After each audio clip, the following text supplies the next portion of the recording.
Shalom, selamat sore Ibu Bapak, saudara-saudari, keluarga besar GKI Marta Direja Purwokerto dan para sahabat semua di berbagai tempat dan di berbagai daerah. Puji Tuhan, pada sore hari ini kita boleh berjumpa kembali di dalam persekutuan kita Kalam Online.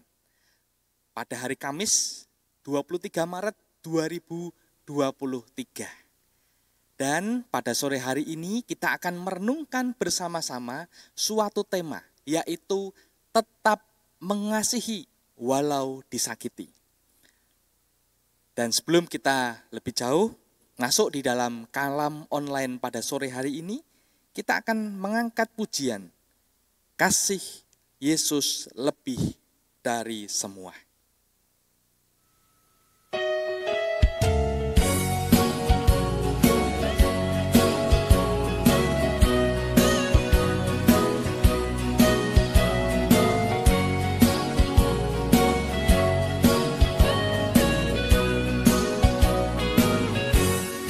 Kasih Yesus lebih dari semua, lebih dalam dari lautan, dan lebih lebar dari samudra. Kasih Yesus lebih dari semua. Tiada kasih yang lebih suci, tiada kasih lebih sempurna, tiada kasih yang lebih abadi dari kasih Yesus Tuhanku. Tiada kasih yang lebih suci, tiada kasih lebih sempurna,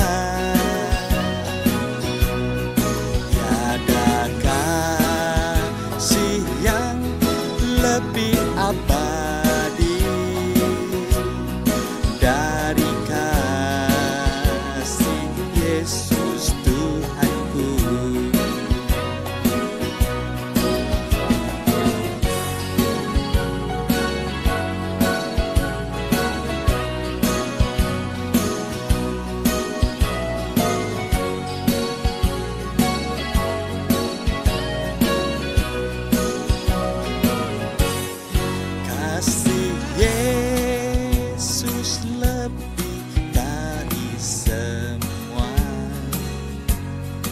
Lebih dalam dari lautan, dan lebih lebar dari samudra. Kasih Yesus lebih dari semua.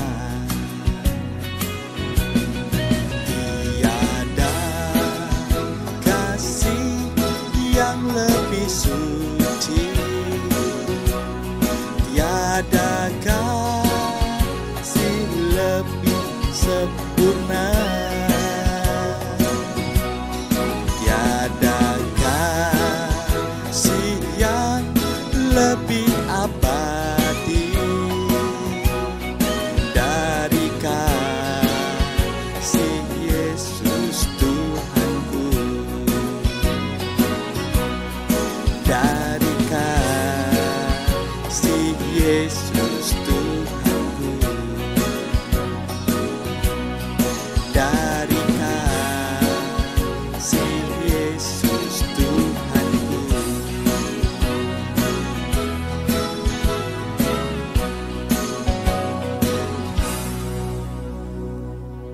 Mari Ibu Bapak kita bersatu di dalam doa. Tuhan, terima kasih atas kesempatan yang indah di mana kami boleh bersama-sama bersekutu di dalam kalam online pada sore hari ini.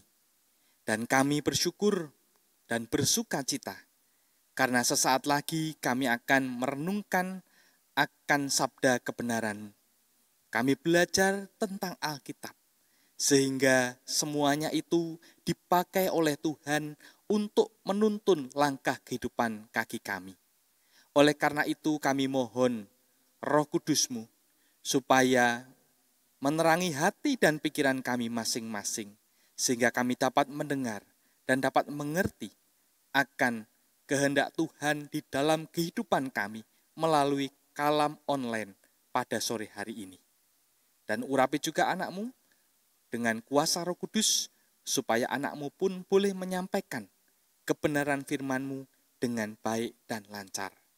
Di dalam nama Tuhan kami Yesus Kristus, kami berdoa. Amin. Ibu bapak, saudara-saudara yang dikasihi oleh Tuhan Yesus Kristus, di awal kalam online ini, saya ingin memunculkan sebuah gambar yang tentunya bagi ibu bapak, saudara-saudari yang lahir di tahun 90 ke bawah tentu mengenal sosok dua orang yang ada di dalam tayangan ini. Ibu bapak dan saudara mungkin langsung mengenali bahwa sosok pria di dalam gambar ini bernama Yoko, sementara yang perempuan bernama Bibi Lung. Idaman para cowok zaman dulu pengen pacarannya dengan Bibi Lung. Nah, kedua sosok ini beradu peran di dalam film The Return of the Condor Heroes. Dan tentu saja film ini sangat booming pada waktu itu. Dan bahkan juga sempat booming di Indonesia ini ketika diputar di salah satu stasiun televisi swasta kita.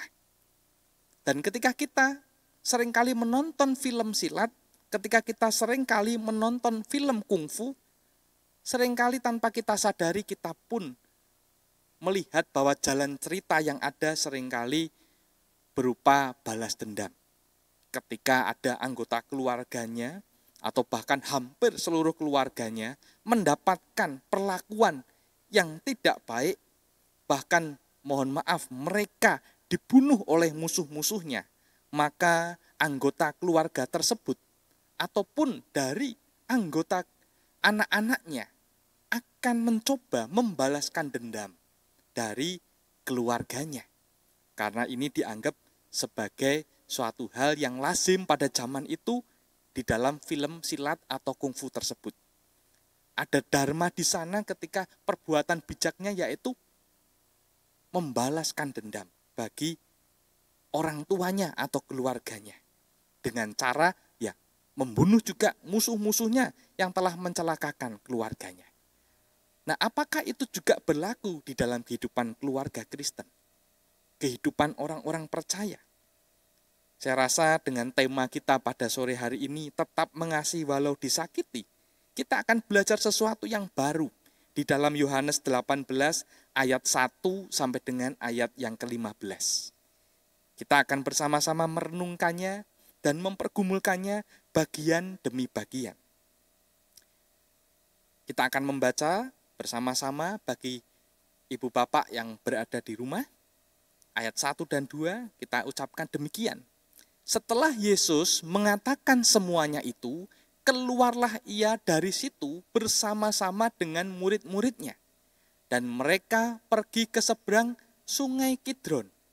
Di situ ada suatu taman dan ia masuk ke taman itu bersama-sama dengan murid-muridnya.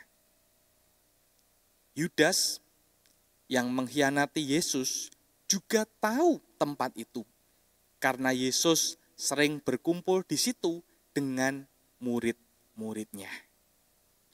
Nah, ibu bapak, saudara-saudari yang dikasihi oleh Tuhan, di dalam ayat yang pertama ini dikatakan bahwa setelah Yesus mengatakan semuanya itu, ternyata mereka bersama-sama keluar dari tempat itu. Memang tidak dijelaskan secara rinci dari mana mereka keluar.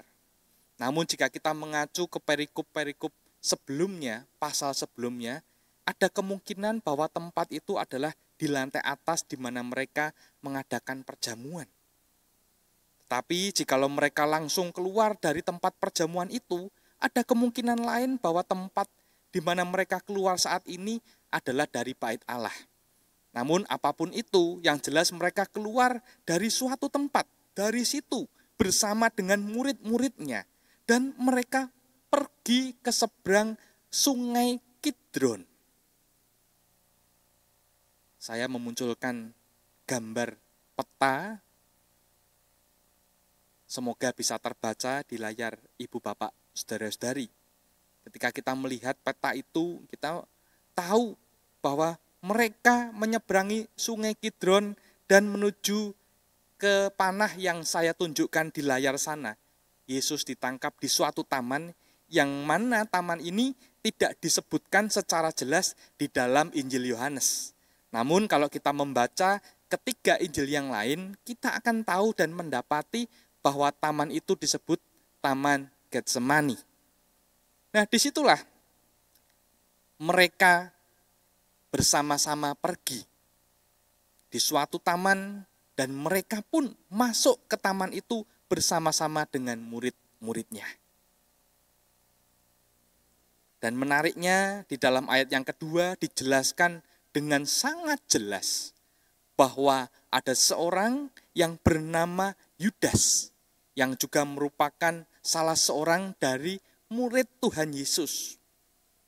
Nah, menariknya ketika kita membahas tentang sosok Yudas ini, kita seringkali mendapati bahwa Yudas di belakang namanya akan terdapat Yudas Iskariot.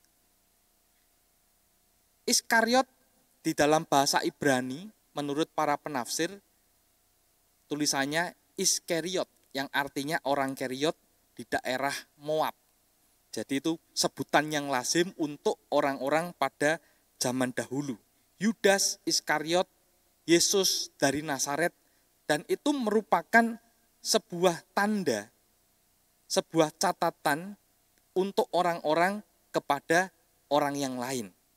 Bukankah dalam kehidupan kita juga seringkali membuat nama-nama di dalam daftar kontak kita, mungkin di handphone kita, di telepon seluler kita dengan tanda-tanda atau catatan-catatan tertentu. Ya, misalnya ya Agus sopir, ya Bambang Karanggintung. Ya, ada nama daerah, bisa juga dengan pekerjaan. Seringkali kita menandai atau memberi catatan dari nama-nama itu. Nah, selain itu, di belakang nama Yudas juga seringkali terdapat embel-embel dengan kesan yang negatif. Ya. Seperti yang ditunjukkan di dalam ayat yang kedua ini. Dikatakan Yudas yang mengkhianati Yesus. Ada kesan negatif di belakang nama dari Yudas ini. Dan di dalam catatan Alkitab, di dalam Yohanes 13 ayat 29, dijelaskan bahwa Yudas ini bertugas sebagai seorang bendahara. Namun menariknya, di ayat yang lain, ia juga disebut sebagai seorang pencuri. Karena diduga Yudas ini menggelapkan uang yang dipercayakan kepadanya. Jadi kita tahu ketika ia bertugas sebagai bendahara, ia diduga menggelapkan uang yang dipercayakan kepadanya sehingga disebut sebagai seorang pencuri. Sehingga muncullah tafsiran bahwa ia memiliki sifat yang tamak dan sifat penipuan. Dan ini seringkali terjadi di dalam kehidupan mereka sebagai guru dan murid ketika di dalam pelayanan. Kita mendapati ada suatu peristiwa di mana Yesus diminyai dengan minyak yang mahal oleh seorang perempuan. Dan apa yang dikatakan Yudas kepada perempuan itu? Minyak yang mahal itu hanya dipakai untuk meminyai Yesus. Bukankah kalau minyak itu dijual, nilainya sangat berarti dan bisa dibagikan kepada orang miskin? Seakan-akan hal ini adalah hal yang baik. Dan tentu saja hal yang memang baik. Tetapi yang ada di dalam pikiran Yudas pada waktu itu adalah berkaitan dengan uang yang bisa ia gelapkan, yang bisa ia ambil. Bayangkan kalau nilai minyak itu mahal dan terjual, separuhnya akan diberikan orang miskin dan mungkin separuhnya atau sebagiannya akan ia ambil untuk kepentingannya sendiri karena ia bersifat tamak dan ia punya sifat seorang penipu. Nah, Ibu Bapak, ketika Yudas yang mengkhianati Yesus itu tahu tempat itu, lalu apa yang terjadi selanjutnya? Di dalam ayat yang ketiga dikatakan demikian. Maka datanglah Yudas juga ke situ dengan sepasukan prajurit dan penjaga-penjaga bait Allah yang disuruh oleh imam-imam kepala dan orang-orang Farisi, lengkap dengan lentera, suluh, dan senjata. Ibu Bapak, saudara-saudara yang dikasih oleh Tuhan, menarik. Dikatakan, maka datanglah Yudas juga ke situ. Tentu saja ia tidak datang sendirian. Ada sepasukan prajurit dan penjaga-penjaga bait Allah yang ternyata disuruh oleh imam-imam kepala dan orang-orang Farisi. Di dalam tafsiran, kehadiran prajurit dan juga imam-imam kepala dan orang Farisi yang penjaga-penjaga yang diutus mereka itu menyimbolkan bahwa dunia menangkap Yesus. Prajurit merupakan simbol dari orang non-Yahudi, sementara penjaga-penjaga bait Allah adalah orang-orang Yahudi. Jadi orang non-Yahudi dan orang Yahudi ini hendak menangkap Yesus di sana. Dan tentu saja prajurit-prajurit ini yang awalnya tidak berada di Yerusalem, namun karena ini mendekati Paskah, mereka ditugaskan di sana sehingga mereka pun turut ambil bagian andil di dalam penangkapan Yesus. Apa yang terjadi selanjutnya? Ayat 4 dan yang kelima berbunyi demikian. Maka Yesus yang tahu semua yang akan menimpa dirinya maju ke depan dan berkata kepada mereka, siapakah yang kamu cari? Jawab mereka, Yesus dari Nazaret. Katanya kepada mereka, akulah dia. Yudas yang mengkhianati dia berdiri juga di situ bersama-sama mereka. Menarik, Ibu Bapak, saudara-saudara. Yesus tahu apa yang akan menimpa dirinya. Karena Yesus tahu ia menjalankan misi di tengah dunia ini untuk menyelamatkan umat manusia. Dan ia harus mengambil rupa seorang hamba yang menderita. Sehingga Yesus tidak lari ketika ia disergap oleh para prajurit dan juga penjaga-penjaga bait Allah yang disuruh oleh imam kepala dan orang-orang Farisi. Bahkan lengkap dengan cahaya, lentera, suluh, dan juga senjata mereka. Gak lari. Justru Yesus dengan lantang menyerukan identitasnya. Akulah dia. Yesus dari Nazaret. Akulah dia. Yesus tidak berkelit dengan mengatakan aku bukan dia. Tidak, tetapi Yesus dengan jujur, dengan lantang mengatakan akulah dia. Dan yang menjadi bukti, saksi kunci adalah Yudas. Karena Yudas juga berdiri di TKP, di tempat kejadian di mana mereka menyergap Yesus.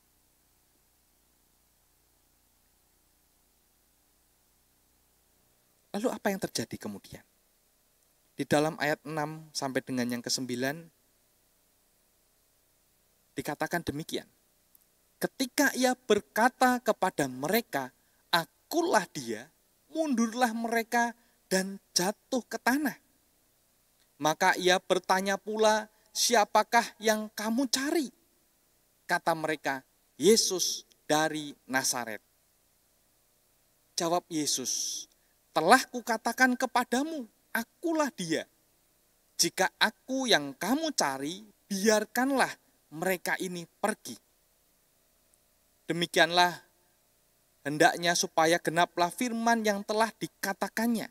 Dari mereka yang engkau serahkan kepadaku, tidak seorang pun yang kubiarkan binasa. Ibu bapak, saudara-saudari,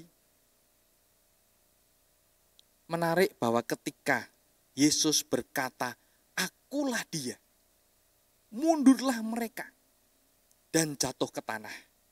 Memang tidak dijelaskan dengan rinci dan jelas mengapa mereka kemudian yang mendengar perkataan Yesus itu mundur dan jatuh ke tanah.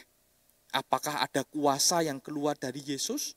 Ataukah karena Yesus memiliki wibawa yang sungguh luar biasa yang tidak atau jarang mereka lihat sehingga mereka menjadi gentar dan takut ketika Yesus justru tidak takut tetapi justru dengan berani dan lantang menyebutkan, akulah dia. Dan menariknya, Yesus menegaskan itu sekali lagi dengan bertanya, siapa yang kamu cari? Dan ternyata mereka pun sekali lagi menjawab, Yesus dari Nazaret. Nama itulah, sosok itulah yang mereka cari. Yesus dari Nazaret. Tetapi Yesus yang mengetahui itu tidak lari, tidak gentar, tidak takut, tidak berkelit. Namun ia tetap berada di paling depan dan mengatakan, akulah dia. Yesus tidak kemudian membuat para muridnya kemudian melindungi dia dan menjadi celaka. Tidak. Tetapi justru Yesus tampil di depan dan bahkan meminta mereka hanya untuk menangkap dirinya saja. Seorang diri. Sementara para muridnya, ia memohon untuk dilepaskan. Supaya mereka semua kemudian pergi. Dan bukankah Yesus datang ke dunia untuk membebaskan kita manusia yang berdosa? Kita semua akan diselamatkan esok pada saat kedatangan Kristus yang kedua kali. Namun kali ini dijelaskan bahwa Yesus menyelamatkan secara fisik murid-muridnya sehingga tidak ikut diseret bersama-sama dengan dia. Cukup Yesus saja yang harus menanggung cawan di atas kayu salib. Nah, ibu bapak, sikap dari Yesus ini bisa kita contoh. Yesus adalah orang yang bertanggung jawab dan itu berbeda dengan Yudas sebagai seorang pengkhianat, sebagai seorang yang tamak, dan sebagai seorang penipu. Yesus tidaklah demikian. Ketika Yesus disakiti, ia tetap mengasihi musuh-musuhnya. Ia tetap mengasihi orang yang mengkhianatinya. Namun kalau kita sadar betul bahwa di dalam kehidupan kita, tidak semua orang bisa berlaku demikian. Ada orang-orang yang ketika terpojok, ketika ada orang-orang yang tersakiti, ketika ada orang-orang yang diperlakukan tidak baik, justru mereka punya rencana, mereka punya pemikiran untuk membalas dendam. Mata ganti mata, gigi ganti gigi. Itu yang mereka inginkan. Namun Kristus memberi sebuah pengajaran baru untuk kita, supaya kita justru mengasihi mereka, berdoa bagi mereka yang telah menyakiti kita, para musuh kita. Dan biasanya orang-orang yang tersakiti itu bisa jadi memiliki sikap manipulasi. Terkadang seseorang terjatuh pada sikap memanipulasi sesamanya. Dan ini enggak terjadi di dalam diri Yesus. Ada orang-orang yang punya sikap memanipulasi dengan cara menyerang orang lain secara mental dan emosional untuk mendapatkan apa yang mereka mau. Dan beberapa contoh yang dilakukan oleh seorang yang memanipulasi atau disebut manipulator adalah biasanya ia merasa bersalah, mengeluh, ya, berbohong, membandingkan, menyalahkan keadaan, dan yang paling parah, mempermainkan pikiran seseorang. Itu yang terjadi. Ketika ia disakiti, ia melawan balik, tetapi menggunakan tindakannya atau sikapnya memanipulasi orang lain itu untuk kepentingan dirinya. Mungkin ia tidak akan membalas dendam langsung dari diri pribadinya, tetapi ia bisa menggunakan tangan orang lain untuk membalas akan segala perbuatan kita. Dan itu bisa saja terjadi di dalam kehidupan kita bersama. Lalu apa yang kemudian terjadi ketika Yesus mengatakan, "Akulah dia dan biarkanlah mereka ini pergi." Ayat 10 dan 11. Lalu Simon Petrus yang membawa pedang menghunus pedang itu, menentakkannya pada hamba imam besar dan memutuskan telinga kanannya. Nama hamba itu Malkus. Kata Yesus kepada Petrus, "Sarungkan pedangmu itu. Bukankah aku harus minum cawan yang diberikan Bapa kepadaku?" Menarik Ibu Bapak. Ketika mereka terpojok, para murid ini merasa terancam. Bahkan guru yang mereka sayangi ini hendak dibawa atau ditangkap oleh para prajurit dan penjaga-penjaga bait Allah. Ternyata ada salah seorang muridnya yang bernama Simon Petrus yang membawa pedang bertindak secara agresif. Mencoba mempertahankan gurunya yang disayangi, bahkan dengan sigap menghunus pedang itu, menetapkannya kepada hamba imam besar dan memutuskan telinga kanannya. Dan disebut dengan jelas nama hamba itu adalah Malkus. Yohanes ketika memunculkan nama Malkus ini yang tidak ada di ketiga Injil yang lain, ingin menjelaskan kepada para pembacanya bahwa ia sangat dekat dengan lingkungan dari bait Allah. Ia kenal dengan imam besar, sehingga dengan jelas ia menuliskan nama hamba itu Malkus. Seringkali kita bertindak agresif seperti Petrus ketika kita merasa terancam, ketika kita merasa disakiti, ketika hati kita terluka. Kita dengan agresif dan spontan ingin membalas dendam, memuaskan hasrat nafsu kita. Di mana hati kita marah, ketika hati kita kecewa, ketika hati kita sangat tersakiti. Sehingga kita seringkali tidak berpikir secara rasional. Kita hanya memikirkan pembalasan dendam. Namun tidak demikian dengan Yesus. Yesus justru mengatakan kepada Petrus, "Sarungkan pedangmu itu. Bukankah aku harus meminum cawan yang diberikan Bapa kepadaku?" Yesus tidak memberi apresiasi kepada Simon Petrus. "Oh Petrus, terima kasih. Engkau telah melindungi saya dan bahkan bertaruh nyawa untuk saya." Tidak. Yesus tahu misinya di tengah dunia ini. Yesus tahu ia harus meminum cawan, meminum penderitaan, menjalani kesukaran hidup, bahkan harus mati di atas kayu salib. Dan semuanya itu diberikan oleh Bapa. Karena dengan jalan demikian, pengorbanan Kristus akan membawa keselamatan bagi dunia ini. Bagi umat manusia pada khususnya, didamaikan dengan Tuhan dan didamaikan dengan sesamanya manusia. Bahkan dengan lingkungannya. Oleh karena itu, Yesus tidak bersifat agresif. Yesus tetap tegar. Ia tidak terpancing emosi. Dan bahkan ia rasional menghadapi semuanya itu. Ia tidak melarikan diri, tetapi ia menghadapi dengan kepasrahan kepada Bapanya. Karena ia sudah siap untuk mengalami semuanya itu di dalam kehidupannya. Ibu bapak, saudara-saudari yang dikasihi oleh Tuhan, pertanyaan, reflektif untuk kita semua yang menonton kalam online pada sore hari ini. Maukah kita tetap mengasihi walau disakiti? Bayangkan dan gali kembali perbuatan-perbuatan yang pernah kita terima ketika kita disakiti. Apakah ibu bapak mau tetap mengasihi orang-orang yang telah berbuat jahat kepada kita? Bagaimana dengan pasangan kita? Ketika mereka menyakiti kita, apa tanggapan kita? Masih adakah kasih itu di dalam hubungan kita sebagai pasangan?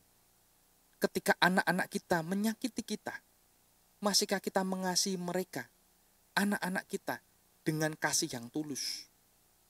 Bagaimana dengan orang tua kita ketika mereka menyakiti kita sebagai anak-anak? Masihkah kasih itu tetap ada di dalam hati kita? Dan bahkan kita membalas mereka dengan segala kebaikan yang kita lakukan. Bagaimana dengan kehidupan pertemanan dan persahabatan kita? Bahkan pelayanan kita di jemaat. Ketika ada di antara mereka yang menyakiti hati kita, masihkah kita tetap memberikan tanggapan yang positif dengan mengasihi mereka secara sungguh-sungguh dan tulus? Oleh karena itu, mari kita bersama-sama mempergumulkannya. Jikalau kita belum sanggup dan belum bisa sampai detik ini melakukannya, mari kita mohon kepada Tuhan supaya Roh Kudus, Sang Penghibur, memampukan kita semua untuk tetap mengasihi walau disakiti oleh orang-orang yang ada di sekitar kita, bahkan mereka yang terdekat dengan kita, anggota keluarga kita. Sehingga dengan jalan demikian, kita pun boleh mengikuti teladan Kristus yang tidak agresif, tetapi tetap berpikir secara rasional dan bahkan tetap mengasihi para musuhnya. Untuk itu, saya mengajak ibu bapak saudara untuk menaikkan doa. Mari kita mohon berkat dari Tuhan supaya kita mampu melakukan apa yang kita pelajari pada sore hari ini. Mari kita berdoa. Bapa di sorga, terima kasih Tuhan untuk pelajaran di dalam kalam online pada sore hari ini. Kami menyadari bahwa di dalam kehidupan kami umat manusia, ketika kami bersinggungan, seringkali hati kami tersakiti oleh sesama kami manusia. Dan bahkan ada mereka yang dengan sengaja menyakiti perasaan dan hati kami untuk hanya sekedar membuat mereka merasa puas, merasa bangga dengan pencapaian mereka menghancurkan kehidupan kami. Namun pada petang hari ini kami belajar untuk tidak mengikuti Simon Petrus yang spontan dan secara agresif justru berlaku kasar kepada mereka yang menyakiti atau mengancam akan kehidupannya. Namun kami semua belajar dari Yesus yang tetap mengasihi para musuhnya. Walaupun ia tahu resiko yang dihadapi, yaitu kematian yang sudah ada di depan mata. Namun ia tetap tidak lari, tetapi tetap tegar dan memberi diri sampai akhir hidupnya. Melayani Tuhan dan memberi keselamatan bagi kami semua umat manusia. Oleh karena itu kami mohon kuasa Roh Kudus-Mu mengurapi kami masing-masing supaya kami dimampukan dan bahkan kami dilembutkan hati kami yang saat ini mungkin masih mengeras seperti batu karena kami menyimpan dendam begitu lama terhadap orang-orang yang menyakiti kami. Bahkan kami sedang menunggu momen peristiwa yang pas untuk membuat mereka pun merasakan apa yang kami rasakan, yaitu sakit hati yang sepadan untuk mereka.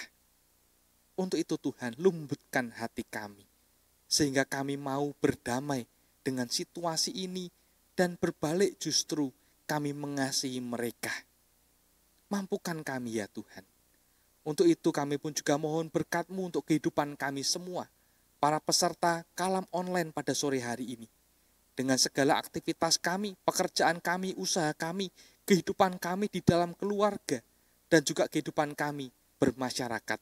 Tuhan yang memberkati semuanya itu, supaya berkat Tuhan mencukupkan kehidupan kami, dan bahkan berlimpah-limpah di mana kami pun diundang untuk berbagi berkat kepada sesama kami yang ada di lingkungan kami masing-masing, bahkan di berbagai tempat, sehingga mereka pun juga merasakan berkat Tuhan hadir di dalam kehidupan mereka.